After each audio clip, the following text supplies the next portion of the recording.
Start हुआ था। कराची में एक मस्जिद है सी व्यू के पास में, नाम नहीं ले सकता उस मस्जिद का। वहां पे असर की नमाज में पढ़ रहा और मैं अल्लाह से दुआ मांग रहा, ठीक है ना। नमाज पढ़ने के बाद मैं सहन में आया हूँ, ठीक है, सब लोग चले गए तो मैं अल्लाह से दुआ मांग रहा हूँ। मैं उस वक्त में बड़ा गुनहगार बनता था। मैं जब भी कोई गुनाह करता था ना, रात को घर जाता, 2 रकात नमाज पढ़ता था, अल्लाह से दुआ मांगता था, या अल्लाह मैं हूं नहीं ऐसा, मुझे बचा, मुझे बचा। करते करते करते फिर एक वक्त आया, मैं असर की नमाज पढ़ने के बाद बाहर आके दुआ मांग रहा था सहन, और सहन बहुत बड़ा है उसका, सब लोग जा चुके हैं। मैं दुआ मांग रहा हूँ, फ्रॉम नोवेयर एक यूं हाथ आता है मेरे ऐसे, सीरियसली मेरे रोंगटे खड़े हो जाते जब मैं वाकया सुना रहा हूँ। मैं पीछे मुड़ के देखता हूँ, सीरियसली अभी तक कुछ भी नहीं है। अभी आप जब एंड सुनेंगे ना तो आप वाकई में बोलेंगे कि ये है नमाज की ताकत। जब मैंने पीछे मुड़ के देखा तो एक शख्स कहता है, जो मैं जी अस्सलाम वालेकुम, कहते जो तू मांग रहा है ना तुझे जिंदगी भर नहीं मिलेगा। अच्छा, मैं समझा होते हैं ना बहुत से लोग व्यंजन बेचने के पैसों के चक्कर में बात करते हैं। मैंने कहा आपको क्या चाहिए? कहता ये बता तुझे क्या चाहिए? मैं समझा नहीं आप कहना क्या चाह रहे हैं। कह रहे बेटा जो अभी तू आया है दुनिया की मोहब्बत में नमाज पढ़ने, जिस दिन तू खुदा की मोहब्बत में नमाज पढ़ने आएगा ना, तेरे हाथ उठाने से पहले तेरी दुआ कबूल होगी। मैंने कहा मैं नहीं समझ पा रहा। कह रहे काम कर, तू फिर से वुजू कर, फिर से असर की नमाज पढ़ और अल्लाह से कह कि अल्लाह ताला मैं तेरी मोहब्बत में पढ़ रहा हूं नमाज, मुझे जो मैं दुआ मांग रहा हूं ना वो मेरी दुआ कबूल कर लो। वो बड़ी खतरनाक दुआ थी मेरी, कोविड था, 1 साल के लिए सब कुछ बंद हो गया था। यार अगर तेरी दुआ कबूल हो जाती ना तो फिर तूने पीछे मुड़ के नहीं देखना, जो तेरी पीछे वाली लाइफ है मत देखना उसको। मैं उस शख्स को यूं देख लूं, मैंने कहा मैं दुआ कंप्लीट कर लूं? कहता हाँ कर। जुगन ये शख्स यहां बैठा हुआ है और मैंने सिर्फ दुरूद शरीफ पढ़ा, अल्लाहुम्मा सल्ली अला मोहम्मद व अला आलि मोहम्मद, और मैंने यूं हाथ फेरे और मैंने पीछे मुड़ के देखा बंदा गायब। सहन बहुत बड़ा है। सामने मौजन साहब खड़े हुए थे, मैं मौजन साहब के पास गया। मैंने मौजन साहब, जो शख्स मैं अभी जिस शख्स से बात कर रहा था वो किधर है? वो कहते हैं कि बेटा मैं यही देख रहा हूं तू बातें किससे कर रहा था। या अल्लाह, मेरे रोंगटे खड़े हो रहे। कह रहे मैं ये देख रहा हूं तू बातें किससे कर रहा था। मैंने मजाक न करें, सही बताएं। कहते एक काम करो, इमाम साहब से जाके मिलो। जुगन मैं इमाम साहब के पास गया हूं, मैंने इमाम साहब को पूरा वाकया सुनाया और उन्होंने कहा बेटा जो उसने कहा है ना वो कर और पीछे मुड़ के ना देखना। फिर जब इमाम साहब ने ये कहा ना पीछे मुड़ के ना देखना, मैंने उसी वक्त उनको रोका। मैंने 1 मिनट, उस शख्स ने भी यही बात की थी जो आप कह रहे हैं, मुझे बताइए माजरा क्या है?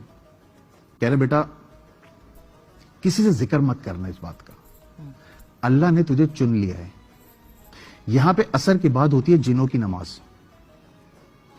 कई सालों के बाद एक बंदा, तू दूसरा बंदा है मेरी जिंदगी, मुझे 20 साल हो गए यहां पे, तो दूसरा बंदा है जिसे अल्लाह ने चुना है।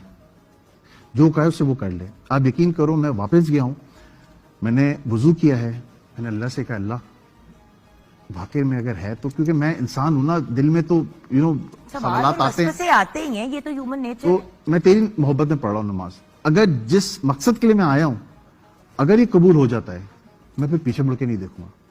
जो कहना यकीन करो, मैंने असर की नमाज पढ़ी। हम जब नमाज पढ़ते हैं फोन सामने रख लेते हैं, मैंने फोन सामने रखा हुआ है और मैंने ये सलाम फेरा है अल्लाह अकबर के लिए, ऐसे हाथ उठाए। उस शख्स ने कहा था तेरे हाथ उठाने से भाई तेरी दुआ कबूल होगी।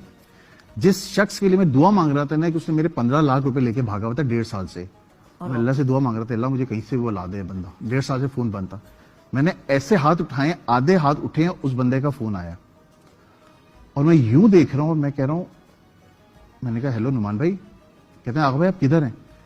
मैंने कहा मैं इस मस्जिद में नमाज पढ़ूं। कह रहा उधर है 15 मिनट में आ रहा हूं। अब 15 मिनट ही याद रखना। कह रहे 15 मिनट में आ रहा हूं। 15 मिनट के बाद वो शख्स आया, उसने मुझे कॉल की, मैं बाहर गया हूं, गाड़ी में बैठा हूं। उस शख्स ने 15 लाख कैश मेरे हाथ में दिए हैं। ये 2019 कोविड तब स्टार्ट हो गया था और मुझे थोड़ी भी हाथ लगा था, आगा भाई मुझे माफ कर देना, मैं एक मसले में फंस गया था जिसकी वजह से मैं मुल्क छोड़ के भाग गया था। मैं उसकी शक्ल देख रहा हूँ। कह रहे क्या हुआ? मैंने नहीं कुछ नहीं। कह रहे ये ले कह के चला गया। घर आया हूं, मैंने बेगम को 15 लाख हाथ में देखा। मैंने ये कहते ये कहां से आए? मैंने ये वही पैसे हैं जो, कहते मैं मान नहीं सकता उसका शख्स का फोन बंद है। मैंने 1 मिनट, मैंने फोन किया, उस शख्स का फोन बंद है और आज तक उस शख्स का फोन बंद है। मैंने एक टेलीकम्युनिकेशन दोस्त है, ठीक है, वहां पे उसको कॉल की। मैंने कहा खुर्रम ये मसला है, مجھے نمبر چاہیے. کہتا ہے آغا بھائی ہمیں الاؤ نہیں ہے. میں نے کچھ بھی ہو یہ میری زندگی میں موت ہے. کہتا ہے ہوا کیا مجھے بتائیں تو صحیح. میں نے اس کو پورا واقعہ سنایا. کہتا ہے یار میں مان نہیں سکتا. میں نے بھائی کر دے یار, میں وہ ڈیٹا دیکھنا چاہ رہا ہوں, وہ نمبر بھی کدھر ہے اس کا کسی طرح نکالو معلومات. تقریباً 2.5 یا 3 گھنٹے کے بعد اس نے ڈیٹا شیٹ بھیجی, مجھے واٹس ایپ کی ہے. اس نمبر سے پہلے میری مدر کی کال تھی کہ کدھر ہو تم. میں نے کہا میں نماز پڑھ کے آ رہا ہوں. اور اس کے بعد میری وائف کی کال تھی. وہ نا وائف کال کرتے ہیں آتے ہوئے 1 کلو دہی لے آئیے گا, یہ لے آئیے گا, وہ لے آئیے گا. بیچ میں جو 15 منٹ کی کنورزیشن تھی نا, جو کال آنا یہ سب وہ نہیں تھا سسٹم میں. وہ 15 منٹ جو میری لائف میں جو بھی کچھ ہوا ہے وہ سب چیزیں مٹ چکی ہیں. اور اس بندے سے پھر آپ کا وہ جو نعمان بھائی ہیں ان سے نہ آج تک- بات ہوئی نہ ملاقات آج تک ہوئی. فون بند ہے. یعنی کہ 4-5 سال سے آپ نے نہیں ہے, بند ہے سب کچھ. اس وقت میں نے دیکھا نماز کی طاقت کیا چیز ہوتی ہے.